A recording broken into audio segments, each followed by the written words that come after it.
சமூக நல்லிணத்தை ஏற்படுத்தக்கூடிய இந்த இஸ்லாம் ஒரு இனிய மார்க்கம் என்ற நிகழ்ச்சி இருக்கிறது. நான் அடிப்படையில் ஒரு இஸ்லாமியர் கிடையாது. இந்த நிகழ்ச்சியை பார்க்கறதுக்காகத்தான் வந்திருக்கேன். இஸ்லாம் ஒரு இனிய மார்க்கம் என்று இருக்கும் போதேவும் அடுத்து டிசம்பர் 6 வருது. காஷ்மீரிலே, அயோத்தியிலே, குஜராத்திலே, கோவையிலே, மண்டைக்காட்டிலே எல்லா நடவடிக்கைகளையும் நாம பார்த்திருக்கிறோம்.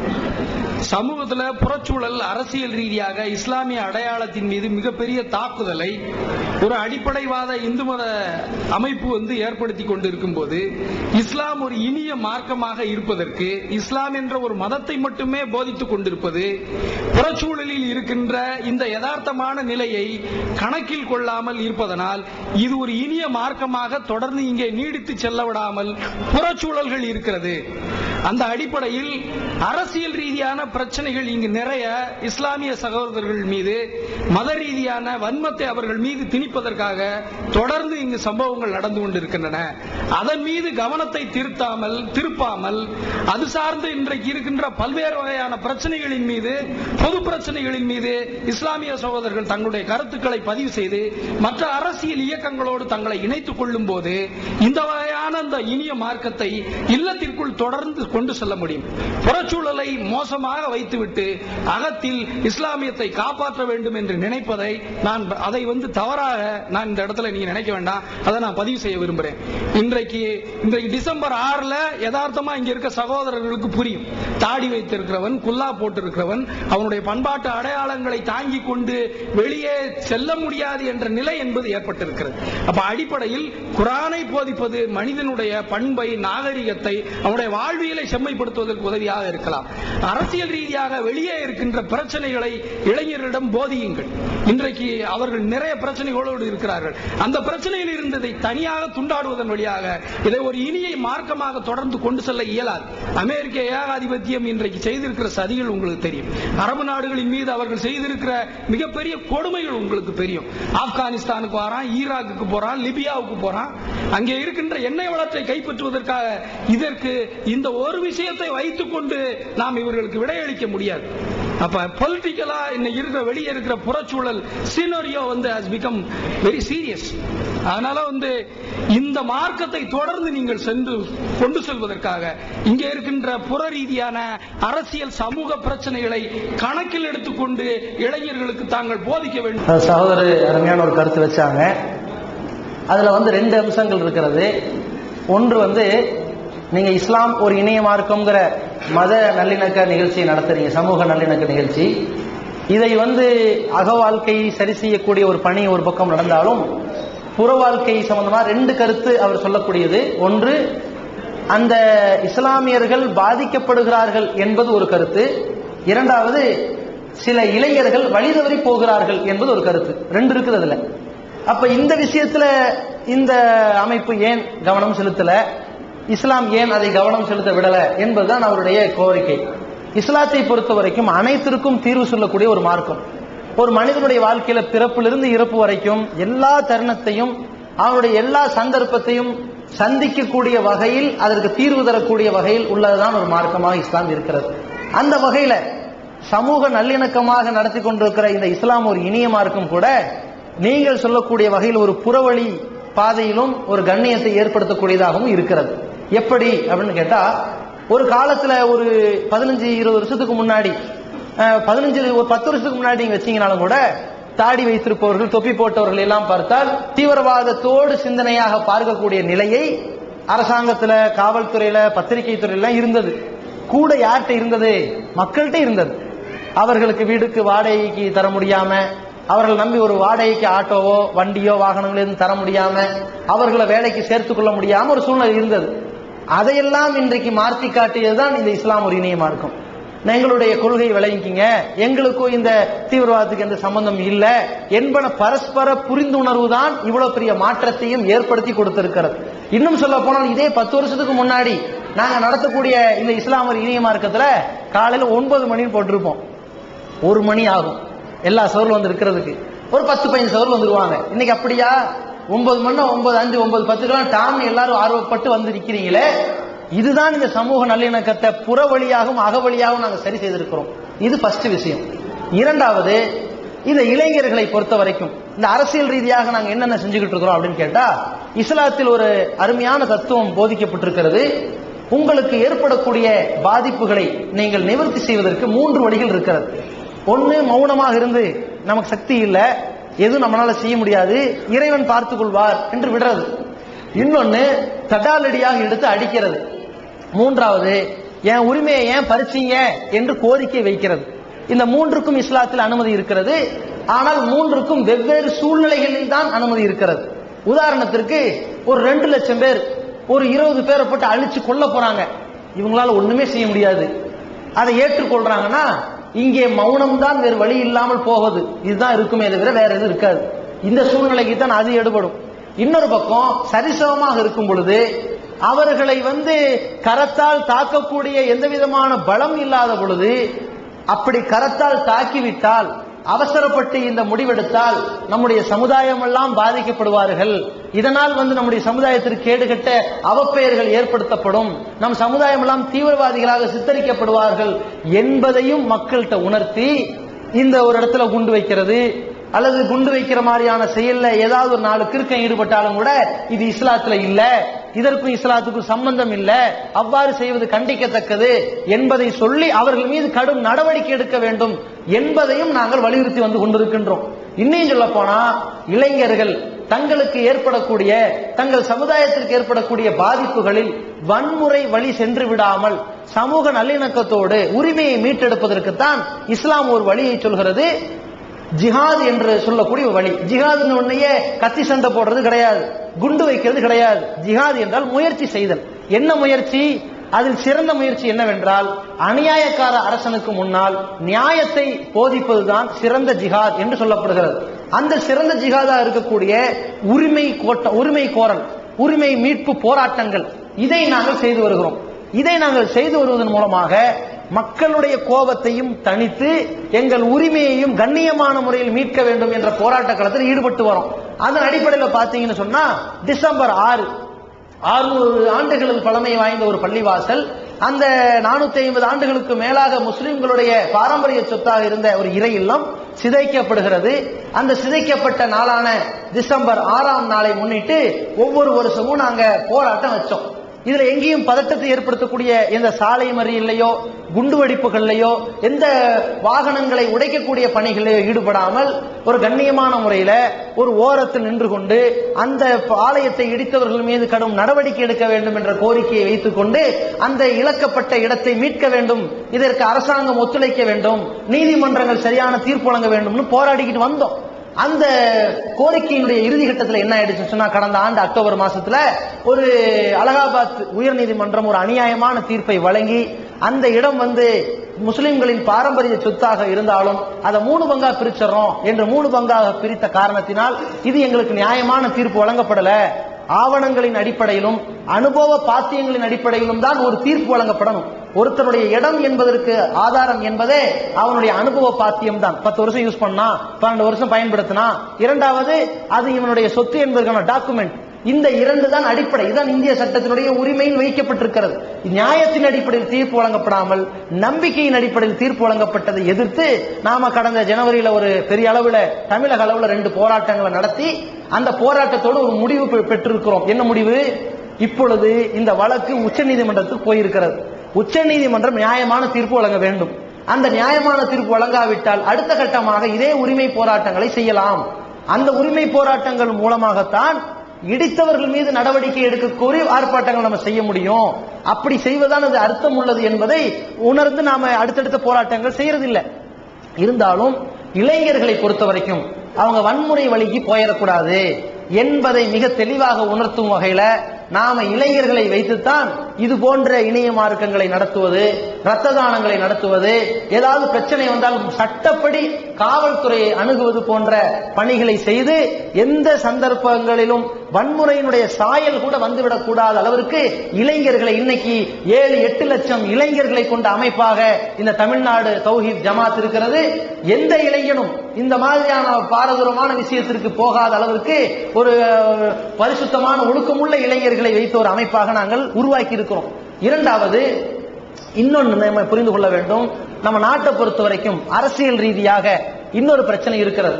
அது என்ன பிரச்சனைன்னு கேட்டா, முஸ்லிம்கள் இந்துக்களுக்கு மத்தியில கலவரத்தை தூண்டிவிட்டு ஓட்டுகளை பொறுக்க வேண்டும் என்பதற்காக அரசியல்வாதிகளுடைய சூழ்ச்சியின் காரணத்தினால்தான் என்ன செய்யறாங்க, ஒரு பக்கம் இன்னொரு கட்சி உங்களுக்கு நாங்க பாபர் மசூதி கட்டி தந்துறோம் எங்களுக்கு ஓட்டு போடுங்க, ஓட்டுக்காகத்தான் மக்களை இனம் பிரிக்கக்கூடியவர்களாக இருக்கிறாங்க.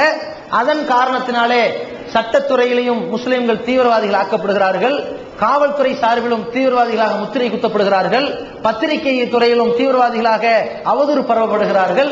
இறுதியாக எந்த அளவுக்குன்னா 1990 இருந்து இன்னைக்கு 2011 வரைக்கும் நீங்க எடுத்து பார்த்தீங்கன்னா இந்திய நாட்டில் நடைபெற்ற 60க்கும் மேற்பட்ட குண்டு வெடிப்புகளில் சிபிஐனுடைய சென்ட்ரல் பியூரோ சொல்லக்கூடிய பதில் என்னன்னு கேட்டீங்கன்னு சொன்னா, மத்திய உளவுத்துறையினுடைய பதில், இந்த 58 குண்டு வெடிப்புகளில் முஸ்லிம்கள் ஈடுபட்டார்கள் என்பதற்கு எந்த விதமான சாட்சியங்களோ ஆதாரங்களோ இல்லை. இதுதான் பதில். அப்ப என்ன காரணம்? ஏன் முஸ்லிம்கள் அதில் தீவிரவாதிகளாக சித்தரிக்கப்படுகிறார்கள்? ஏதோ 1-2 குண்டு வெடிப்புல சில கிறுக்கன் செஞ்சிருப்பான், அதை நாங்களே முஸ்லிம்களே வரவேற்கிறது இல்ல, வன்மையா கண்டிக்கிறோம். அந்த மாதிரி ஏதோ 1-2 மூடர்கள் செய்வதை முஸ்லிம்களுடைய அடையாளமாக கரிபூசப்பட்டு ஒட்டுமொத்த தீவிரவாதமாக சிதைக்கப்பட்டு கொண்டிருப்பதையும் இன்றைக்கு நாங்க பத்திரிகை வாயிலாகவும் அதை மாற்றிக் கொண்டு வரோம். இஸ்லாமியர்களை தீவிரவாதிகள் சொல்லாதீங்க, தீவிரவாதம் என்ற அந்த போக்கு எல்லா தரப்புலையும் இருக்கலாம், ஆனால் அதற்கு இஸ்லாமியர்கள் மட்டும் உடமைதாரர்களாக ஆகக்கூடாது, நாங்கள் அதற்கு பொறுப்பில்லை என்பதை சொல்லி நாங்க சமுதாயத்தில் சமூக நல்லிணக்கத்தை தான் விரும்பக்கூடியதை தவிர அண்ணன் தம்பிகளாக மாமன் மச்சான்களாக இருக்கக்கூடிய நம்மிடத்தில் எந்த பகைமை வந்துவிடக்கூடாது. அப்படி வந்தாலும் சட்ட ரீதியாக சந்திக்க வேண்டுமே தவிர சகட்டு மேனிக்கு நமக்குள் மோதல் வந்துவிடக் கூடாது என்பதை ஒரு பக்குவத்தோடு இளைஞர் சமுதாயத்தை நாங்கள் உருவாக்கி வந்து கொண்டிருக்கிறோம். நீங்க ஒரு 10-15 வருஷத்துல நீங்க பார்க்கலாம், இந்த தமிழகத்தில் எங்கேயுமே இந்த இளைஞர்கள் வன்முறை களத்தில் ஈடுபட்டவர்களாகவோ குண்டு வெடிப்புகளில் ஈடுபட்டவர்களாகவோ இது மாதிரியான எடுத்தோங்க விழ்த்தோங்கிற நடவடிக்கையில் ஈடுபட்டவர்களாகவோ எங்க இருக்க மாட்டார்கள். அந்த மாதிரி இல்லாத அளவிற்கு நாங்க புற அளவில் என்ன செய்யறோம், இஸ்லாமியர்களை ஓர் அணில திரட்டி வச்சிருக்கிறோம். இன்னும் சொல்ல போனா இந்த தமிழ்நாடு தௌஹீத் ஜமாத் என்ற இந்த அமைப்பை பொறுத்த வரைக்கும், நான் இந்த முஸ்லீம்கள் இந்த தர்கா வணக்கத்தை எதிர்த்து பேசுறேன் இல்லையா, அதை ஆதரிக்கிற முஸ்லீம்கள் சிலர் இருக்கிறாங்க. அதே மாதிரி இறைவனுக்கு உருவம் இருக்குன்னு நம்ம ஆதாரப்பூர்வமா சொல்றோம் இல்லையா, ஒரு அறியாமையின் காரணமா இல்லைன்னு சொல்லக்கூடியவங்க இருப்பாங்க. இவர்கள் கொள்கையில வேறுபட்டிருந்தாலும் எல்லா தரப்பு முஸ்லீம்களும் இந்த அமைப்பின் மீது ஒரு நம்பிக்கை வச்சிருக்கிறாங்க. என்ன நம்பிக்கைன்னு கேட்டா, நாங்க யாருக்கு ஓட்டு போடணும்னு சொல்றோமோ அவங்களுக்கு போட்டுருவாங்க. அந்த மாதிரி ஒரு அரசியல் செட்டப்ல இந்த மக்களை நாங்கள் உருவாக்கி வைத்திருக்கிறோம். எதனால் இந்த உருவாக்கம் ஏற்பட்டது என்றால், அரசியலுக்கு நீங்க கைகோத்தாதான ஒரு நல்ல புறவழி மாற்றத்தை ஏற்படுத்த முடியும்னு சகோதரர் சொல்றாங்க. ஆனால் அந்த மாற்றத்திற்கு ஊர் விளைவிக்கிறதா ஏற்பட்டுரும். ஏன்னு கேட்டீங்கன்னா, இன்னைக்கு அரசியலுக்கு போன எத்தனையோ கட்சிகள் தன்னுடைய வயிற்றை வளர்ப்பதற்கு தான் கட்சிகளாக போனார்கள், தனக்கு சீட்டுக்கு போனார்கள் தவிர தன்னுடைய சமுதாயத்தினுடைய அவர்களுடைய கல்வித்தரத்துக்காக போகவில்லை. ஆனா நாங்க எந்த காலத்திலையும் தேர்தலில் நிக்க மாட்டோம் என்பதையே எங்கள் அமைப்பின் கொள்கையை வச்சிருக்கிறோம். தேர்தலில் நிக்க மாட்டோம், தேர்தலில் சால்வை போத்த மாட்டோம், தேர்தலில் எங்களுக்கும் சால்வை யாராவது போத்தினா வாங்கிக்க மாட்டோம், அந்த மாதிரி அதை ஆதரிக்க மாட்டோம், அடுத்தவங்க காலில் போய் உழுகிறது இல்ல, தன்மானத்தை இழக்கிறது இல்ல.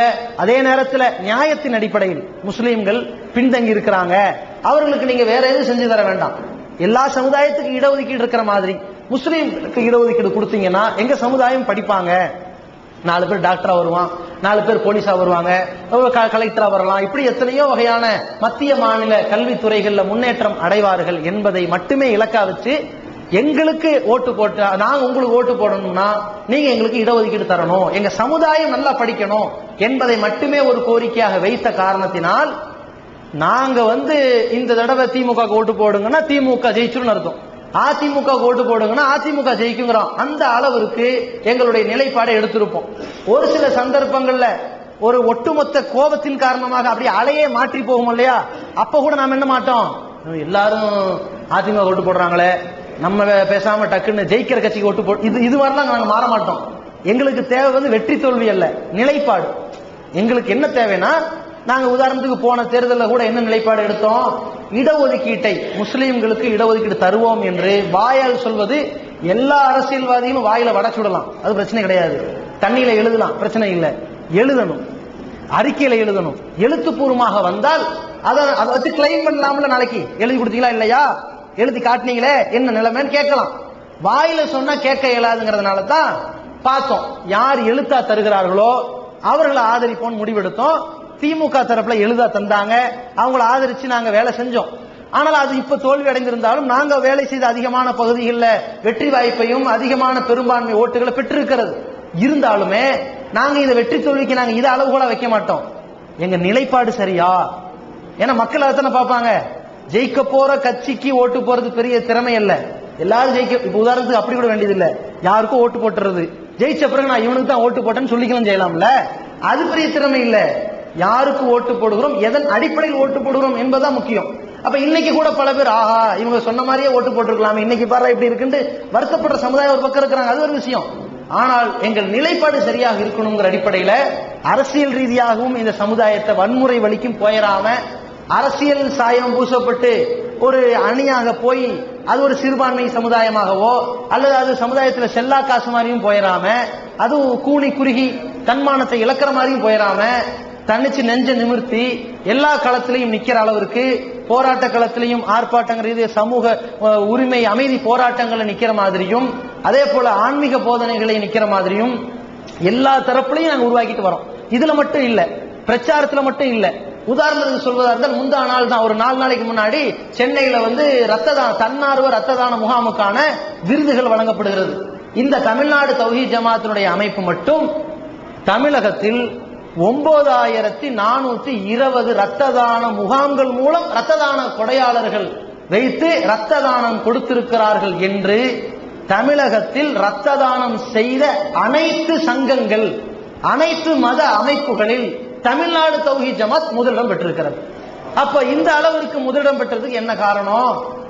நபிகள் நாயகம் ஸல்லல்லாஹு அலைஹி வஸல்லம் அவர்கள் ஒரு முஸ்லிம் தன்னுடைய கரத்தாலும் நாவினாலும் எல்லா மக்களையும் காப்பாற்றக்கூடியவனாக இருக்க வேண்டும் என்று போதித்திருக்கிறார்கள். திருமறையில் சொல்லும் பொழுது ஒரு உயிரை வாழ வைத்தவர் உலக மாந்தர்களை எல்லாம் வாழ வைத்ததற்கு சமம் என்று சொல்லப்பட்டிருக்கிறது. அந்த போதனையின் அடிப்படையில நாம் என்ன செய்யறோம்? ஒவ்வொரு இளைஞனையும் நீ ரத்தம் சிந்தி தியாகம் செய்து இந்த நாட்டுக்கு சுதந்திரம் வாங்கி கொடுத்தாய், அதே போல இந்த நாட்டில் உள்ள ஒவ்வொருவனுக்கும் அடிபட்டிருக்கும் பொழுது, பாதிப்புக்குள்ளா இருக்கும் பொழுது அவனுக்கு உன் ரத்தத்தை கொடுத்து காப்பதற்கும் கடமைப்பட்டிருக்கிறாய் என்று போதித்து இளைஞர்களை நாங்கள் உருவாக்கி இருக்கின்றோம். இந்த அளவிற்கு வெளிப்படையாகவும் உருவாக்கி இருக்கும் பொழுது எங்களுக்கு எந்த கவலையும் இல்லை. தமிழக அளவில் எல்லா இடங்களையும் ஆம்புலன்ஸ் வைத்து அவசர ஊர்தியாத உற்பத்தி, அதே மாதிரி ஃப்ரீசர் பாக்ஸ் மூலமாக சடலத்தை பாதுகாக்கிற ஒரு பெட்டியை வைத்து மருத்துவ முகாம்கள் நிறைய செய்து, கல்வி உதவிகள் நிறைய செய்து, தமிழக அளவில் எல்லா வகையிலையும் இஸ்லாமியர்களுக்கான அனைத்து கட்ட பணிகளையும் அரசியல் வாழ்க்கை ரீதியாகவும் ஒரு நியாயமான முறையில் போராட்ட உரிமை மீட்போடு செய்து வந்து கொண்டிருக்கிறோம். அதனால எங்களுடைய பணிகளை பொறுத்த வரைக்கும் முழுக்க முழுக்க அது சமுதாய நல்லிணக்கத்தோடு சமூக இணைப்போடு தான் செய்ய வேண்டும் என்பதையும் செய்வதோடு, எங்கெங்கெல்லாம் குண்டுவெடிப்பு நடக்குமோ அதையெல்லாம் வன்மையாக கண்டித்து அதன் மீது கடும் நடவடிக்கை எடுக்க தூண்டியதும் இந்த அமைப்பு தான் என்பதையும் நீங்கள் ஒரு காலத்திலும் மறந்துவிடக் கூடாது. அப்படி அளவிற்கு இந்த சமுதாயத்தில் சமூக நல்லிணக்கத்தை மேம்படுத்தக்கூடிய விஷயத்தில் இருக்கிறோம். அதே போல இஸ்லாத்திற்கு எதிராக சுமத்தப்படுகிற குற்றச்சாட்டுகள் அபாண்டங்களுக்கும் பதில் சொல்லக்கூடிய பணிகளிலும் நாங்கள் ஈடுபட்டு கொண்டிருக்கிறோம். இஸ்லாம் தீவிரவாதத்தை ஆதரிக்குன்னு மக்கள்லாம் ஒரு கருத்து வச்சிருக்காங்க. அந்த கருத்து மக்களுக்கு எப்படி வந்துச்சு, இதை தடுக்கணும்னா என்ன பண்ணலாம்? இந்த கேள்விக்கு பதில். அதாவது சகோதரனுடைய கேள்விக்கு நான் இப்பதான் எல்லாம் பதில் சொல்லியிருக்கிறேன். இன்னொரு சுருக்கத்தை சொல்லிக்கிறேன். இந்த கருத்து எப்ப விதைக்கப்படுதுன்னு கேட்டா, உலகத்துல எந்த ஒரு அறிவுரைகளாக இருந்தாலும் சரிங்க, யார் சொல்வதா இருந்தாலும் சரி, பாதி எடுத்துட்டு மீதியை விட்டோன்னு வைங்களேன், அது வழிகேடா கொண்டு போய் சேர்த்திரும். எதையுமே முழுமையாக நம்ம விளங்கணும். பாதி எடுத்துட்டு மீதி விட்டோம்னு சொன்னா அது நம்மளை குழப்பத்துல தள்ளிடும். இப்போ நின்று செல் அப்படின்னு போகுது, நில் கவனி செல் அப்படின்னு போட்டிருக்கு, சரியா? ஒருத்தன் என்ன பண்ணா இந்த கவனிங்கிறது விட்டுட்டான், நில் அதை மட்டும் எடுத்துக்கிட்டான், கவனி செல்ல விட்டுட்டான். ரயில்வே தண்டவாளத்துக்கிட்ட போயிட்டு நில், அவன் நில்லுட்டான்ல அதான் நிக்கிறேன் அப்படின்னா அடிச்சு தள்ளிடுவான. அல்லது இந்த நில்லையும் விட்டுட்டு கவனியும் விட்டுட்டு செல்லு மட்டும் எடுத்துக்கிட்டு அவன் ட்ரெயின் வரும்போது போனா அப்போ விழுந்துருவான். அப்ப எப்பொழுதுமே ஒரு கட்டளை இடப்படும் பொழுது பாதி எடுத்துக்கிட்டு பாதி விட்டுறக்கூடாது, முழுசாதான் ஏத்துக்கணும். அந்த அடிப்படையில் நீங்க பாத்தீங்கன்னு சொன்னா, திருக்குறான் நான் உங்களுக்கு சொல்லியிருக்கிறேன், எல்லா தருணத்திலும் ஒரு சட்டத்தை போதிக்கிற ஒரு மார்க்கம். அந்த அடிப்படையில ஒவ்வொரு மக்களுக்கு இடையில சில போர்கள் ஏற்படும். ஒரு ஊருக்காக வேண்டி, ஒரு நாட்டுக்காக வேண்டி, நாட்டை நோக்கி அநியாயமாக ஆக்கிரமிப்பு செய்ய வரக்கூடிய படைகளுக்கு எதிராக போர்க்களம் நடக்குமா இல்லையா? அப்படி போர்க்களம் நடக்கும் பொழுது சில அதர்மங்களை சில நாடுகள் கையாண்டு வருவார்கள். அப்படி வரும் பொழுதுதான் இறைவன் என்ன சொல்கிறார் என்றால், சில போர் தர்மங்களை போதிக்கிறார்.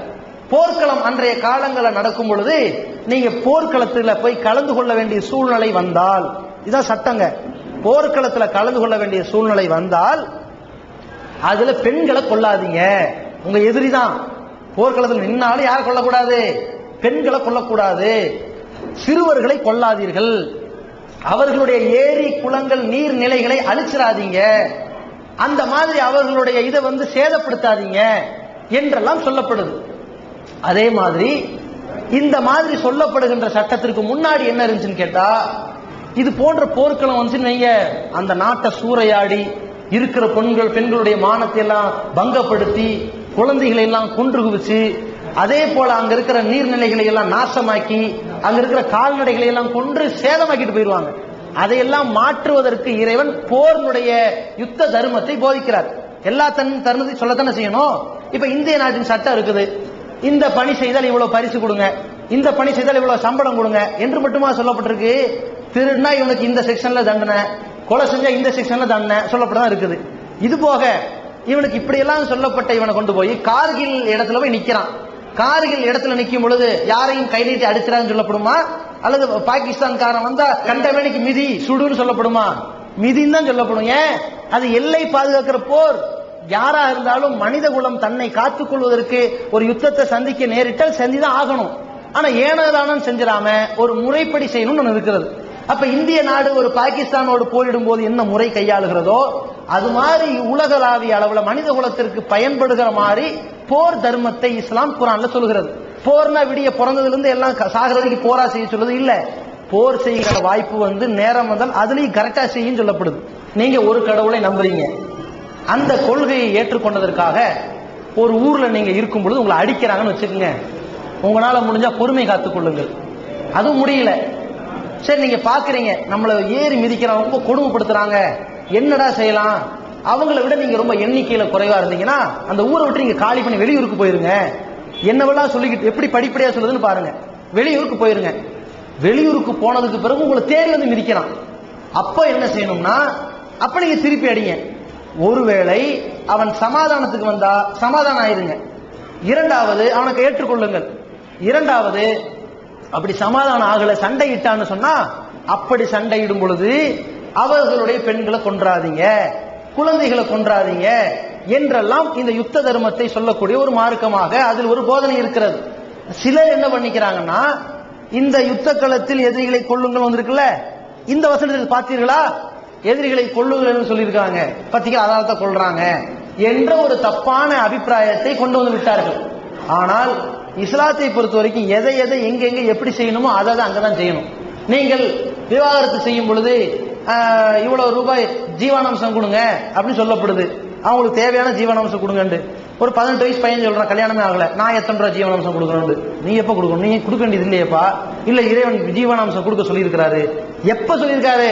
உனக்கு கல்யாணம் ஆகணும், அதுக்கப்புறம் ஏதாவது பிரச்சனை வரணும், நீ விவாகரத்து பண்ற சூழ்நிலை வரணும், அப்ப சட்டம் அது. அந்த மாதிரி எந்தெந்த நேரத்தில் எந்த சட்டத்தை பிரயோகப்படுத்தணுமோ அதை அந்தந்த நேரத்தில் தான் பிரயோகப்படுத்தணும். இதை வைத்துக் கொண்டு தவறான விமர்சனம் செய்யறாங்க. இரண்டாவது, அந்த வசனத்தை வைத்துக் கொண்டு நம்ம முஸ்லிம்கள்ல கூட சில அறியாத ஒரு சில இளைஞர்கள் அதை செய்யறாங்கன்னு எப்படி பண்றாங்க, நம்ம சண்டை பிடிக்கலாம் அப்படிங்கிற தத்துவத்தை கொண்டு வரும் பொழுது நாம அவங்க மண்டையில கொட்டி இப்படிலாம் செய்யக்கூடாதுப்பா, நீயும் தப்பா புரிஞ்சுக்காத, போதனைகளை பொறுத்த வரைக்கும் முழுமையா விளங்கிக்கணும் அப்படின்னு சொல்லி, இது எல்லா மதத்திலும் இருக்கிறது. இந்த யுத்த தர்மம்ங்கிறது வெறுமனே குர்ஆன்ல தான் சொல்லப்பட்டுச்சுங்கிற மாதிரி நம்ம விளங்கிடக்கூடாது. பைபிளும் இருக்கிறது. தாவீது ராஜா போர் செய்தார்னு சொல்லி பைபிள் இருக்குதான் செய்யுது. எத்தனையோ போர்க்களத்துல போய் எத்தனையோ அரசர்களை வென்று தீர்த்தார்கள் தான் வரத்தான் செய்யுது. அதே மாதிரி பகவத்கீதையில ராமாயணம், மகாபாரதம் இதெல்லாம் என்னது, பெரிய ஒரு யுத்த தர்ம வரலாறுகளையே கொண்டதாக அவங்க என்ன செய்திருக்கிறாங்க, புத்தகம் வச்சிருக்கிறாங்க. இது எல்லா மதங்கள்லையுமே, எல்லா வேதங்கள் என்று அவர்கள் வைத்திருக்கிற அந்த புத்தகங்கள்லையுமே போர் தர்மத்தை சொல்லப்பட்டிருக்கிறது. ஆனால் விளங்குற மக்கள் என்ன செய்யணும், எந்தெந்த வசனத்தை எந்தெந்த இடத்துல வச்சு விளங்கணுமோ அப்படித்தான் விளங்கணும். அதே மாதிரி இன்றைக்கு இஸ்லாமியர்கள் தீவிரவாதிகள் சித்தரிக்கப்படுகிறார்களே தவிர அவர்கள் தீவிரவாதிகளாக இருப்பதில்லை. அதே மாதிரி தீவிரவாதிகள் முஸ்லிம்களில் 1-2 பேர் செய்வதால் அது இஸ்லாம் தீவிரவாதத்தை தூண்டுகிறது என்று விளங்கிக் கொள்ளக்கூடாது. இது எல்லா மதத்திலும் இருக்கத்தான் செய்யறாங்க. இது எந்த மதத்திலும் நம்ம குறை சொல்ற மாதிரி இல்லை, எந்த மதத்திலும் சர்டிபிகேட் கொடுக்குற மாதிரி இல்லை. ஏன்னா அந்த மேற்கு வங்காளத்துல கம்யூனிசத்திலையும் ஒரு தீவிரவாதம் நடந்துகிட்டு தான் இருக்குது. ஆந்திரால நக்சலைட்னு ஒரு தீவிரவாதம் நடத்திட்டு தான் இருக்கிறாங்க. அதே மாதிரி புத்தர்கள்லையும் தீவிரவாதத்துல ஈடுபடக்கூடிய ஒரு கூட்டம் இருக்கத்தான் செய்யறாங்க. வெளிநாடுகள்ல கிறிஸ்துவ மதத்தை சார்ந்தவரும் தீவிரவாதத்துல ஈடுபடக்கூடிய இருக்கத்தான் செய்யறாங்க. அப்படி இருக்கும்போது எத்தனையோ தீவிரவாதிகளுக்கு அவர்களுடைய மதத்தோடு பேர் சொல்லப்படுவது கிடையாது. ஆனால் இஸ்லாமிய தீவிரவாதிகள்ங்கிற பெயர்ல இஸ்லாத்தையே சேர்த்து அது ஒரு வன்கொடுமை மார்க்கத்தை போன்று சித்தரித்து விட்டார்கள். இது அபாண்டமானது. இந்த முஸ்லிம் இவன் தப்பு செய்தான்னு சொல்லுங்க, நம்ம ஏற்றுக்கொள்றோம். அவன் கண்டிக்கப்படும் சொல்லுங்க, அது தாராளமா ஏற்றுக்கிறோம். இன்னும் சொல்ல போனால் இப்ப திருடன் சொல்லும் பொழுது ஒரு பரமசிவம் அல்லது ரமேஷ் மற்றும் டேவிட் திருடினார்கள், பிடிபட்டார்கள் அப்படின்னு ஒரு செய்தி சொல்றாங்க. அதோட முடிச்சுக்கிறாங்க. இதே ஒரு முஸ்லிம் திருடர்கள் கைதுன்னு சொன்னா இது யாரை பாதிக்கும்? அவன் திருடன் எல்லாத்துலயும் இருக்குதான் செய்வான். இந்த எதை இணைச்சா பாதிக்குது? இஸ்லாமியருங்கிற வார்த்தை இணைச்சாதான் பாக்குறது நம்ம இஸ்லாத்திலே திருட சொல்லி இருக்குதுங்கிற மாதிரி ஒரு எண்ணத்தை ஏற்படுத்திடும். அதனாலதான் நம்ம பத்திரிகைகளிலும் சட்டங்களிலும் காவல்துறைகளுக்கெல்லாம் அதிகமா கோரிக்கை வைக்கிறது, ஒருத்தன் தப்பு செஞ்சான்னா யாரா இருந்தாலும் தயவுதாட்சியம் எல்லாம் நடவடிக்கை எடுங்க, ஆனால் உண்மையான நடவடிக்கை எடுங்க.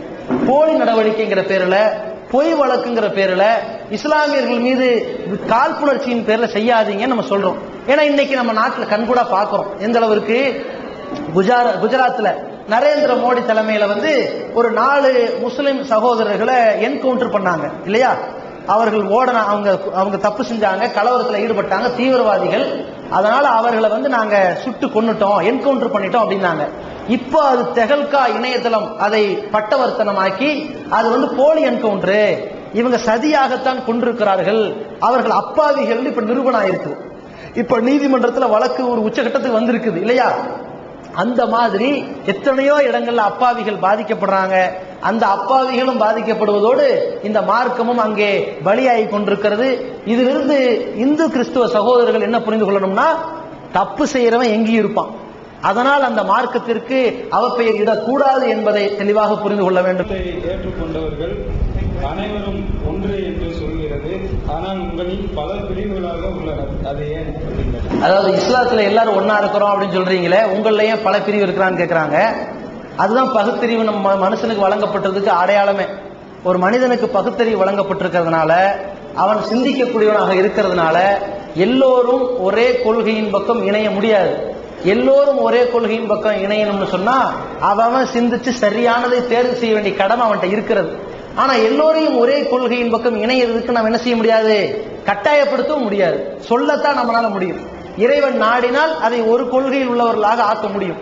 எப்படின்னு கேட்டீங்கன்னா, இது நீங்க இஸ்லாத்துல உள்ளவங்க பல பிரிவுங்கிறீங்கல்ல, எல்லா மதத்திலும் நிறைய பிரிவுகள்ல இருக்கிறாங்க. அது பிரச்சனை என்னன்னா, எல்லாரும் சிந்திக்கிறாங்க, அவங்களுடைய சிந்தனைக்கு ஏற்றவாறு செயல்படுறாங்க. இஸ்லாம் இருக்கட்டும், ஒரு திமுக பிரமுகர் இருக்கிறாரு, அவங்க குடும்பத்துல நீங்க போய் பார்த்தீங்கன்னா 2 பேர் அதிமுக இருப்பாங்க, 2 பேர் கம்யூனிஸ்ட் சிந்தனையில் இருப்பாங்க. இப்ப அவங்க என்ன சொல்றது? சரி, ஒரு வீட்டுல 4 பிள்ளைங்க இருக்கிறாங்க, இதெல்லாம் விடுங்க. சாப்பிடுறதுல ஒருத்தனுக்கு மாமிசம் பிடிக்கும், இன்னொருத்தனுக்கு பிடிக்கவே பிடிக்காது, இன்னொருத்தருக்கு 2 பிடிக்கும். இப்ப என்ன செய்யறது? இந்த பகுத்தறிவு சிந்தனை வழங்கப்பட்டிருக்கிறது. மனிதனை நீ சிந்திப்பதற்கு சுதந்திரமாக படைக்கப்பட்டிருக்கிறான். அதன் மூலமாக நீ நிதானமாக சிந்தித்து சரியானதை பின்பற்று என்று சொல்லப்பட்டிருக்கிறது.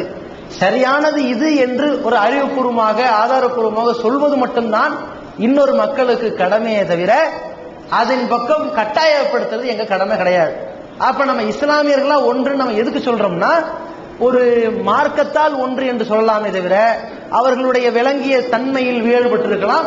நாளைக்கு சரியானதன் பக்கம் அவங்க வரலாம். சரிங்களா? அதே மாதிரி இப்ப மனித குலம் எல்லாம் ஒன்றுதான். மனித குலம் அத்தனை பேர் ஒன்று தானே. நம்ம மூக்குல சுவாசிக்கிறோம், வாயில தான் சாப்பிட்றோம், நல்லா புத்தியில சிந்திச்சுக்கிட்டு இருக்கிறோம். அதுல எல்லாம் நம்ம மனித குலம் ஒன்றுதான். கொள்கை வேற. ஏன்? சிந்திப்பதற்கு சுதந்திரம் வழங்கப்பட்டதால் வேற. அதில் எல்லோரும் சரியானதை தேர்வு செய்யும் பொழுது ஒரு கொள்கையில் ஒருங்கிணைப்பு பண்ண முடியும். இந்த கொள்கையில் அனைவரையும் ஒருங்கிணைப்பு செய்யக்கூடிய வேலை நம்மளால செய்ய முடியாது, இறைவனால் தான் அது செய்ய முடியும். நம்மளால செய்ய முடிஞ்சது என்ன? உன் கொள்கை இப்படி இருக்காப்பா, சரி, உன்னை நான் பிரச்சனை பண்ணல, என் கொள்கை இப்படி இருக்கு, நீ என்ன பிரச்சனை பண்ணாத. இதற்குத்தான் இந்த பேச்சுவார்த்தைகள்லாம். இந்த பேச்சுவார்த்தை என்னது? இப்ப உதாரணத்திற்கு ஒரு சகோதரர் மாமிசத்தை விரும்பி சாப்பிடக்கூடியவர், ஒரு முஸ்லிம் சகோதரர் வச்சுக்கோமே, இன்னொரு சகோதரர் பிராமணர். 2 பேர் நண்பர்கள். இந்த 2 பேர் நண்பர்கள் ஒற்றுமையா இருக்கிறாங்க. எப்படி ஒற்றுமையா இருக்கணும் தெரியுமா? நான் தரக்கூடிய கறியை நீ சாப்பிடு, நீ தரக்கூடிய காய்கறியை நான் சாப்பிட, இப்படி ஒற்றுமையா இருக்கக்கூடாது. அதுக்கு பேர் ஒற்றுமை இல்லை, அது திணிக்கிறது, அது தப்பு. இவர் என்ன புரிந்து கொள்ள வேண்டும் என்றால், இந்த பிராமண சகோதரர் அவர் மாமிசம் சாப்பிட மாட்டார், அவர் வெறுக்கக்கூடியவர், அவருக்கு கேக்கு பிடிக்கும், அவருக்கு பண்ணு பிடிக்கும், அவருக்கு சாப்பாடு பிடிக்கும், அவருக்கு காய்கறிகள் பிடிக்கும், அவரோடு நம்ம நேசிக்கிறது உண்மைனா நம்ம எல்லாம் அவருக்கு தேவையானது கொடுப்போம். அதே மாதிரி பிராமண சகோதரர் என்ன புரிஞ்சுக்கணும்னா, நாம சாப்பிட மாட்டோம், அவர் சாப்பிடுவாரு, அவர் விரும்பினது அவர் சாப்பிட்டுக்கிட்டோம். ரெண்டு பேர் சாப்பிடும்போது ரெண்டு பேருக்கு எது உடன்பட்டதோ அதில் சேர்ந்து கொள்ளணும். இப்போ மாமிசம் சாப்பிடக்கூடியவர் காய்கறியும் சாப்பிடுவாரா இல்லையா? காய்கறி மட்டும் சாப்பிடக்கூடியவர் அதுல சாப்பிடுவார், அதுல சேர்ந்துக்க வேண்டியதுதான். இப்படி இருக்கிறது தான் ஒற்றுமையை தவிர ஒரு ஆளை கட்டாயப்படுத்தி திணிக்கிறது என்ன செய்யக்கூடாது, ஒற்றுமை ஆகாது. அதனால இஸ்லாத்தை பொறுத்த வரைக்கும் நாங்க கொள்கையை, வணக்கத்திற்குரியவன் அல்லாஹ் ஒருவனை வணங்கணுங்கிற கொள்கை சொன்னோம்ல, இதில் எல்லா இஸ்லாமியர்களும் ஒன்றா இருக்கிறாங்க. முகமது நபி அல்லாஹ்வின் தூதராக இருக்கிறார்கள், இறை தூதராக இருக்கிறாங்க விஷயத்துல எல்லா முஸ்லீமும் ஒன்றா இருக்கிறாங்க. ஆனா அல்லாஹ் ஒருவன் தான் என்ற நம்பிக்கையில சில தடுமாற்றங்கள் முஸ்லிம்கள் மத்தியில சிலருக்கு வரும் பொழுது அது ஒவ்வொன்றாக அறிவுரை வழங்கப்படுவதால் காலப்போக்கில் அவர்கள் திருந்துவார்கள். நாங்க அதையும் கூட என்ன செய்ய மாட்டோம், அதை ரொம்ப புகழ்ந்து சாஜாப்பு சொல்லி அதை சமாளிச்சு பேச மாட்டோம். அதுவும் தப்புன்னா நாங்க பகிரங்கமா சொல்லுவோமே தவிர அதை சமாளிக்கூடியவர்களா இருக்க மாட்டோம். இப்ப வரதட்சணை வாங்கக்கூடாது, எங்க முஸ்லீம்கள் மட்டும் கரெக்டா வாங்காம இருக்காங்கன்னு சொல்லுவோமா? எங்க மக்கள் வாங்கினாலும் அது தப்பு தான், எந்த மக்கள் வாங்கினாலும் தப்பு தான். வட்டி வாங்கி சாப்பிடக்கூடாது, அது முஸ்லீம்கள் வாங்கினாலும் தப்பு தான். சீட்டாடக்கூடாது, முஸ்லீம்கள் செஞ்சாலும் தப்பு தான். மதம் இருந்தக்கூடாது, முஸ்லீம்கள் செஞ்சாலும் தப்பு தான். இதில் யாருடைய தப்புக்கும் நாம காழ்ப்புணர்ச்சி பார்க்க மாட்டோம். நம்முடைய தவறுக்கு எந்த விதமான தயக்கமோ சமாளிப்போ சாஜாப்போ சொல்ல மாட்டோம். இது மனிதனுக்கு வழங்கப்பட்டிருக்கிற அறிவின் காரணமாக, அதன் சுதந்திரத்தின் காரணமாக ஒவ்வொருவரும் ஒவ்வொரு கொள்கையில் இருக்கிறார்கள். அந்த கொள்கையில் உள்ளவர்கள் தனக்கு சரியானதை இன்னொருவருக்கு போதிக்க அனுமதி இருக்கிறது. அந்த கொள்கையின் பக்கம் இவனை இழுத்து போடக்கூடிய ஆற்றல் இறைவனிடம் மட்டும்தான் இருக்கிறது. இறைவன் நாடினால் இந்த அற்புதங்கள், இந்த அறிவுரைகள் பயனளிக்கட்டும் என்று சொல்லிக்கொண்டு என்னுடைய இந்த உரையை நிறைவு செய்கின்றேன். அஸ்ஸலாமு அலைக்கும் வரஹ்மத்துல்லாஹி வபரகாத்துஹு.